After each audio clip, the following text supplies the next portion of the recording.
Lutja ime do t'ishte që t'kitë procedim sa më të shpejt që është e mundur.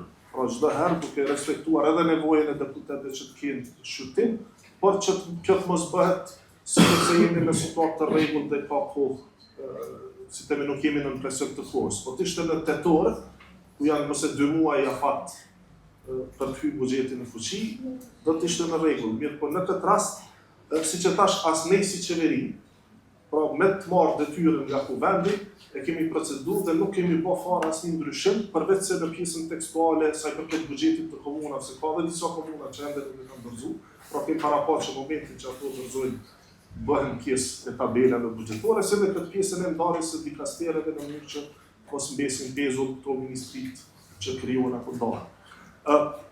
Çka është me rëndësi për ne është që s'ka deri në fund të muajit, këtij muaji pra të kemi në fuqi ligjin e ri për buxhet.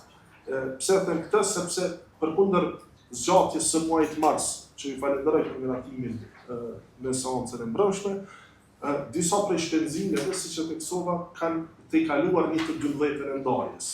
Pra është dashur pagesat e janarit të pensionet bazike, është dashur të marrim alokim të parakoshëm nga shkurti. Dhe tash në shkurt do të marrim alokim të parakoshëm nga marsi. Pra nuk është se janë të 3 muajt të plot, sepse ka pasur ndryshim ose tek pagat. Do të thonë ju dini në korrekt ka pasur një rritje prej 55 eurove të koeficientit të pagave, gjë që nuk është reflektuar. Pra janari 2026-s nuk është i barabartë me janarin e 2025-s. Është për 55 euro më inal për secilin punëtor.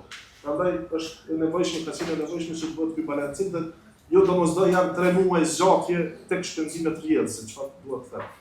Prandaj për neve është tepër e rëndësishme që deri në fund të muajit, tash nëse shkojmë mbrapa prej fundit të shkurtit, e dim që aty ka disa afate procedurale. Në parim jemi për shkak se e dim rëndësinë e buxhetit edhe vonesat që janë shkaktuar, megjithëse në seancën e djeshme e vëmë zgjatjen edhe për muajin mars, që ishte poshtë edhe një mbështetje edhe nga grupi parlamentar i PDK-s.